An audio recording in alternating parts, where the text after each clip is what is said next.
Hello and welcome to another episode of the Bearded Mystic Podcast, and I'm your host Rahul N. Singh.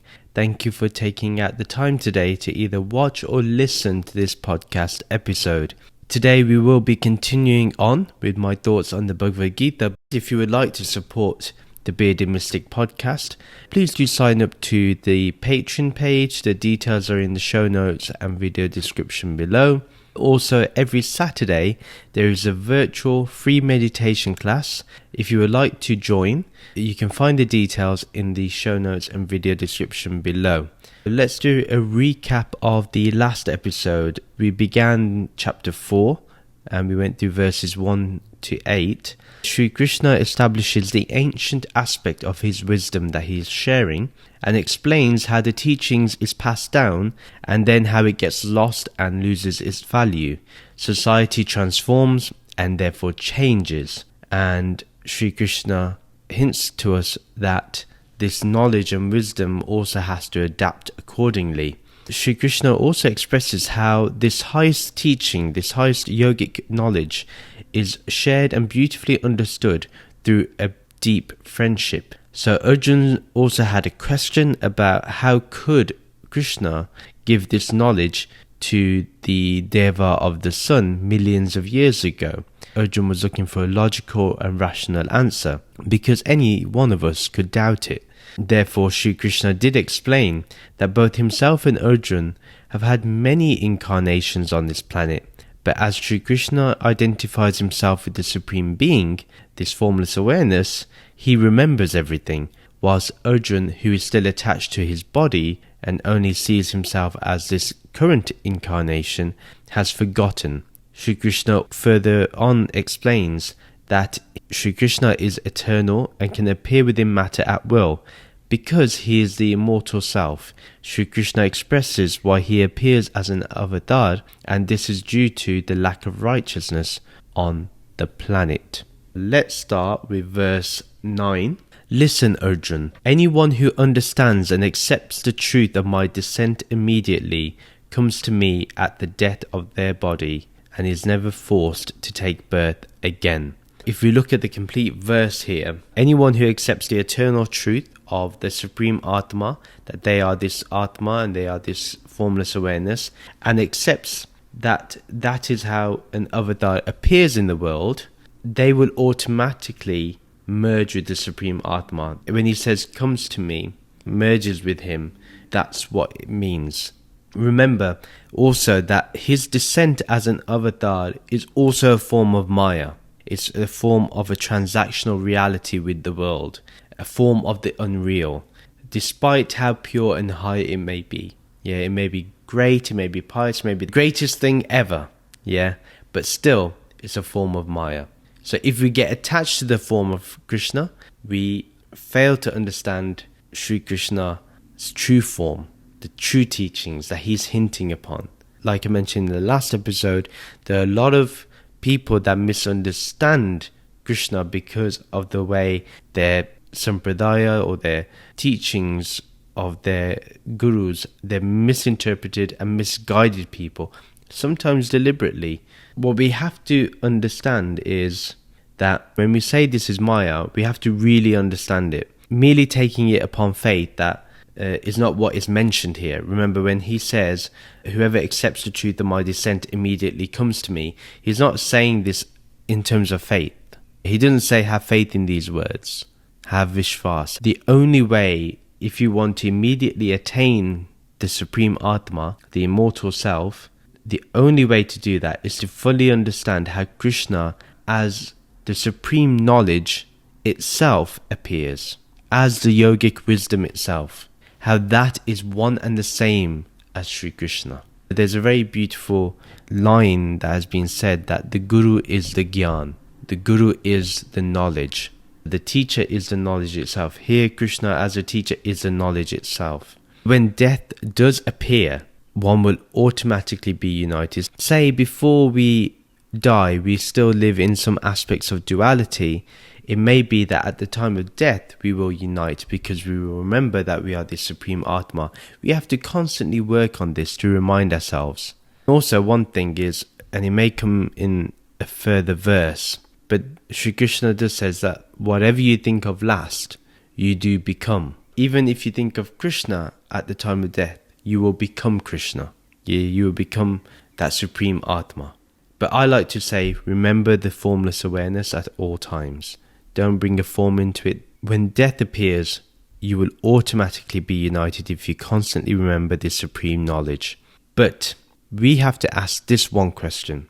Is it the acceptance of Krishna, or is it the acceptance of Krishna's Gyan? We have to be accepting and understanding and fully implementing Krishna's Gyan, his knowledge. That is the most supreme. That is the ultimate. That is the most uttam. That's the most highest. That is what we need to accept. Not Krishna, the name and form, but Krishna's knowledge that he's representing, that he's embodying. That's what we are accepting. The interesting wordplay in this whole verse is that they are never forced to take birth again, which implies that one may have the choice to be born again despite liberation. So this is interesting. It opens the door to many questions, internal questions that you may have. And in fact, I would say there's no right answer. It's whatever you want to take on intuitively. In my opinion, you may be guided to take birth again if there's so much unrighteousness on the planet. Going back to the word attains me or comes to me, it means the supreme Atma. I want us to really understand that. I want to establish it completely, that this me that Sri Krishna is referring to is the supreme Atma, the immortal self. He has made that clear before. There's no need to be confused about it now. But I know there's so much misinformation. I have to keep mentioning it because we have to really understand this. The context of the whole verse is that Sri Krishna is instructing us about how we must accept his divine birth and how it occurred. We need to understand the purpose of that birth.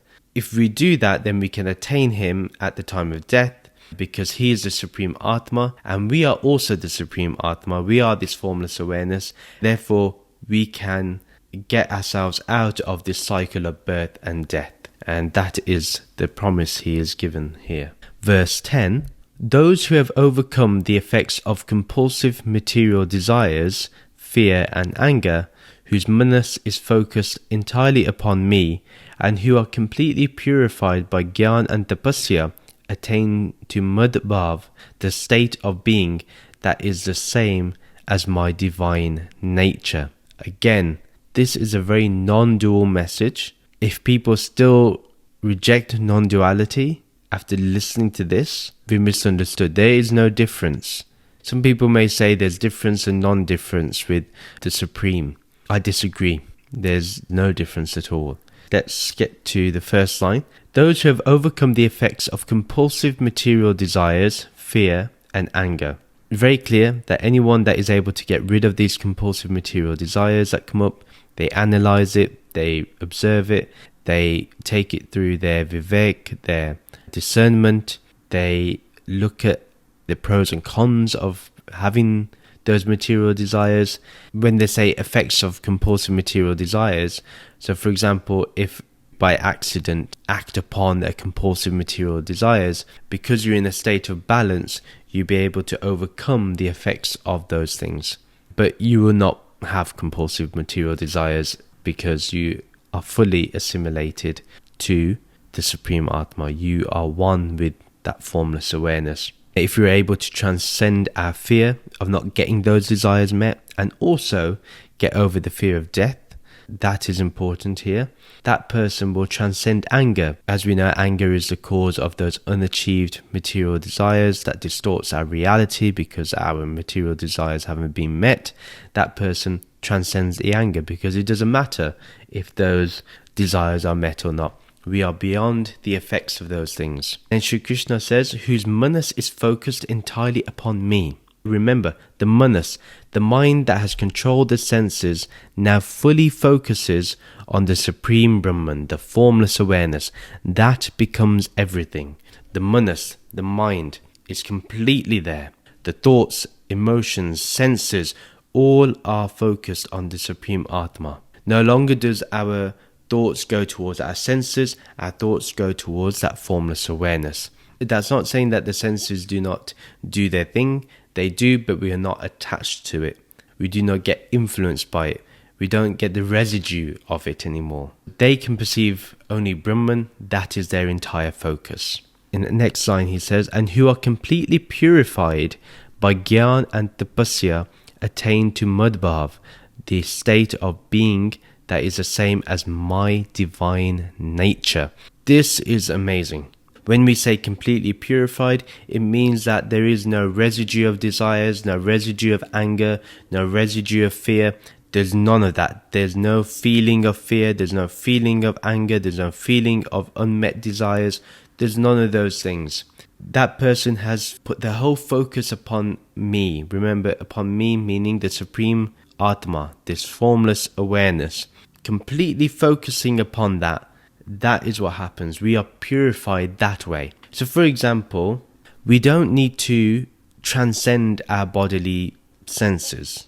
We don't have to stop living, basically. We can travel with our senses, but we become pure. We become clear. Whatever our senses want, we see it, we observe it, we analyze it against this yoga of the real and the unreal. We understand its temporary nature, and therefore we do not get attached to it. We become pure, completely purified. And that can only happen by Gyan and Tapasya. Yeah, Gyan meaning knowledge, Tapasya meaning simple living. That person has to completely study that Gyan, that knowledge, put their whole attention in, completely adhere to that Gyan, and then live a simple life. The simpler, the better. It just becomes easier then. That doesn't mean that you can't live in a luxurious house. It doesn't mean that you can't have a luxurious car.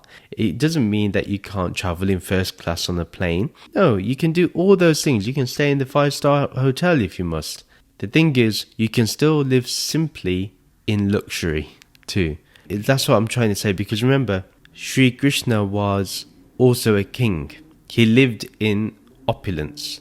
He lived in royalty. We have to understand here that it's okay to have a simple life, even in riches.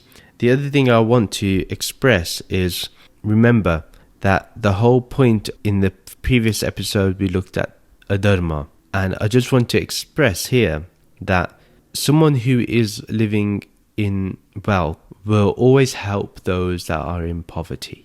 They will always look to uplift society in many ways, in many different avenues, not just in money and wealth, but in other ways, to make sure that everyone has an equal right to success. Right now we find that there are people out there that are looking to take away people's success and take away people's wealth. And this is where Sri Krishna's teaching is really important, because we are not there to increase adharma. Adharma is created because there is a lack of balance in the world.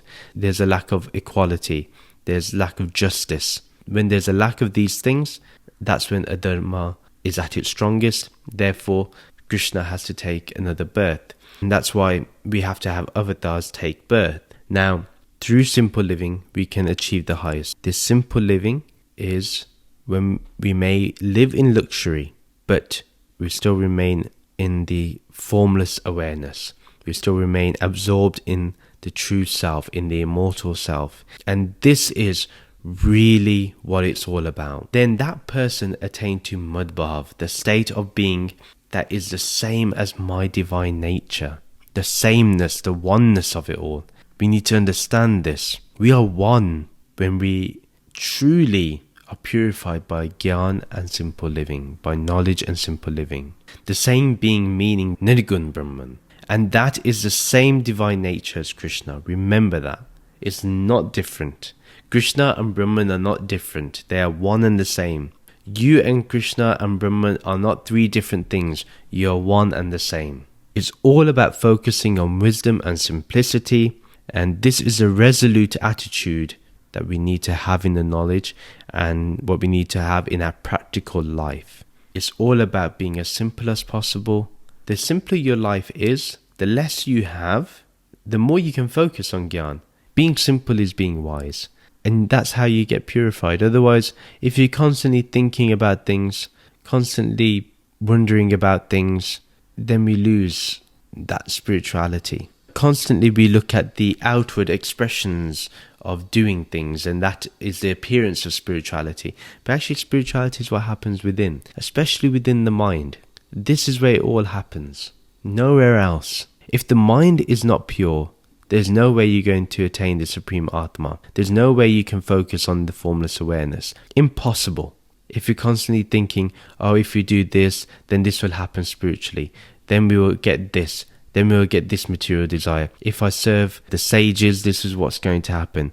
If I serve humanity, this is what's going to happen. Even having a good intention can become binding because we want a result of that action. We are attached to that outcome. And this is something that Sri Krishna is warning us against.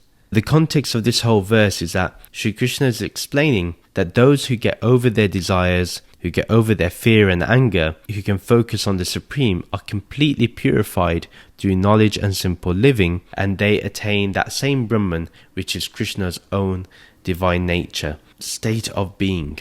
When we are one with that formless awareness, when we are completely absorbed in it, you can feel that oneness. You can really feel it. You can really experience it. It's right there in front of you, and it's so simple. It's unbelievable. But we can all attain it. We all can. Whoever's listening to this podcast, you can do this. Please do like and comment on this video. Let me know how you can get yourself to this state of being. Write to me on social media. Let me know. If you've liked what you've listened to so far, share this with someone, because you may know someone who needs to listen to this.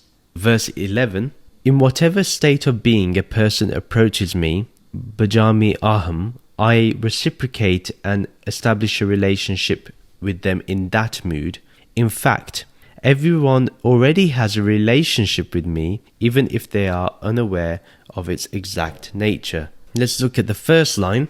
In whatever state of being a person approaches me, bhajami aham, I reciprocate and establish a relationship with them in that mood. So that's what bhajami aham means. First of all, it's important to know and establish within your own self what type of relationship you want with Krishna.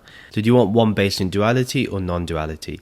Depending on that is how you're going to utilize the teachings. That is the way you're going to approach Krishna. On this podcast, we're going to utilize non-duality, but we understand and we may in some aspects utilize duality. The question here is, however you approach Krishna, that is the way Krishna will be approaching you. Remember, he says, I reciprocate and establish a relationship with them in that mood. If your mood is one of non-duality, one of oneness with this formless awareness, with the Supreme Atma, then that will be reciprocated to you. If you see Krishna separate to you, that will also happen. But remember, for that person, lack of awareness may appear. For example, if you see Krishna through non-duality, you see him with a liberated mind as the Supreme Brahman, and that is how he's going to appear to you. If you see Krishna as Brahman, you understand that is freedom, that is formless awareness, that is what we are, that's our basic experience, that's the shared being, then we automatically will see Krishna in that way, and therefore when we do die, that's what we become. The one thing I want us to understand, especially those who are regular listeners of this podcast, the main aim of this relationship with Krishna is to attain liberation. Either we choose Krishna for our liberation, or we choose Krishna for the rewards of material action. We have to choose what we are a seeker of. Whether we want the form of Krishna, or do we want the real Krishna, which is formless? Then Shri Krishna says, in fact, everyone has a relationship with me, even if they are unaware of its exact nature. We are all connected to the Supreme Atma, but we may not be aware of it. As the Supreme Atma, as a formless awareness, everyone has that within them, and that's how we have a shared being. The other thing I want to mention, in the previous episode, we talked about how atoms and energy is transferred. Everyone has a relationship with Sri Krishna through that way. There's a bit of Sri Krishna in everyone. In the terms of matter, that form is not just here on this earth, but in the whole universe. Not just Krishna. Anyone that you worship, they are everywhere in existence. We are all connected to this, but we just may not be aware of it. We may not understand the full extent of this relationship, but it is there. The context of this whole verse is that whatever approach we take with Sri Krishna, he will reciprocate that, and it's up to us what we want. Verse 12. Those humans who are only hungry for material benefits perform a yajna of some kind, making an offering to the devas, but only motivated to perfect their material condition. Those ritualized actions do result in success and bring them material fulfillment quickly. Let's look at this first line. Those humans who are only hungry for material benefits perform a yajna of some kind, making an offering to the devas, but only motivated to perfect their material condition. Sometimes that's all we want. Let's be honest. We just want our life to be comfortable. We want our life to be easy. We want our life to be settled. Sri Krishna is telling us about one type of person. Now, I don't necessarily relate to that person today, but I understand that this could have been me in the past. Sri Krishna describes here what people do who just want material benefits. So in some stage of our life, like I mentioned, we are either at this place or have been in that place. So we can relate, but maybe today we're not in that same headspace. Today we're probably not hungry for material benefits. Therefore, we do not want to make an offering to the devas and please them. Remember, devas are material nature. Now, these people may do certain rituals or give sacred offerings to the devas, which are different attributes or elements of nature. They may do that. They may look after nature so that they can receive something as a result. However, this is all give and take. When you expect some reward, which is an improvement in their material condition, their standard of life will be much better, but that's still an expectation of an outcome. Nothing here is being done selflessly. But let's remind ourselves that this is not the ultimate aim. The ultimate aim is liberation. However, in the Upanishads, it is stated that a person who says that he is one and I am another does not know. He is like an animal to the devas. Even though the devas will help, but this person will not be respected by the devas as he has no control over his senses, and also he has duality. His intellect is not sharpened. If someone is like that, how are they going to see the oneness of formless awareness? They can't. This person, according to the Upanishads, will be like an animal to the devas. Like an animal just goes based on instinct. If they feel hungry, they just eat food. They have no control if there's a piece of meat in front of them or food in front of them. But we as human beings have the ability to control ourselves. These people really are only motivated to perfect their material condition. That's all they care about. Nothing more. They don't want the ultimate aim, which is liberation, moksha. They're not interested. They really just want to be attached to material forms. Like in the Upanishads, it says, he is one and I am another. Whoever thinks there is two people, they do not know the truth. If you think you are different to Krishna or you are different to the next person, you don't know the truth. You don't have that wisdom. Then Sri Krishna says, those ritualized actions do result in success and bring them material fulfillment quickly. Sri Krishna does say that these actions can bring quick success and that they can be fulfilled materially. And that's because someone is still doing something. Even if we may not agree with it as the ultimate aim, but at least they're offering things to the devas. At least they're doing something. Even if they want something, it's okay, but at least they're giving. You know, they're looking after the elements of nature, the attributes of nature. And the reason for the quick fulfillment may also be to speed up the process towards liberation. So someone may get tired from achieving all these material success, and then they're like, well, what's next? I need something more. This is not fulfilling me. And that's when they want liberation. That's when they will desire liberation. So there is a reason behind this too. The devas have their own reason. Desires also have their own reason. So everything is going to be working towards liberation. One thing I would like to say is that don't take this as meaning the law of attraction is real. I just want to make sure that we establish this now. This is not the law of attraction. You have to give something to the universe. You have to give something to nature. You have to look after nature. You have to look after the trees, the plants, the animals. You have to do all those things. You can't just take from the world and not give back. Remember here it's saying that you have to perform a yagna. If you perfect your material condition, then you will look for higher things. There is always a reason for this. The context of the whole verse is that the importance is to highlight that even if people do not want right now to have liberation, there is still something they can attain, which is the best material condition. But it will not be Krishna's supreme reality, which is Brahman. But whatever they want in this transactional reality will be fulfilled. In this relative reality, in this changing phenomena, they will get everything fulfilled. Just a note to make here, that someone who's even after liberation, who may not have perfected their material condition, may still get material benefits, but they just are not attached to that outcome. They're not doing things to get the perfected material condition. It may happen just as a byproduct of liberation because of their focus on spirituality. Remember that Shri Krishna says that he protects the seekers of truth, and that is exactly what he will do. This is the end of the episode. Please do share this podcast with your friends and family who may enjoy this content. Do follow me on social media to keep getting updates. Subscribe to the monthly The Bearded Mystic newsletter. Do join the Bearded Mystic podcast Discord server. The details are in the show notes and video description below. If you would like to support the Bearded Mystic podcast, you can check out the podcast Patreon page. The details are in the show notes and video description below. Please do rate and review the podcast on our website, www.thebeardedmysticpodcast.com. Please like and comment on this video and subscribe to this YouTube channel. Do subscribe or follow this podcast. Thank you very much for listening. We'll end with the Shanti mantra. Om Shanti, Shanti, Shanti. Om Peace, Peace, Peace. Namaste.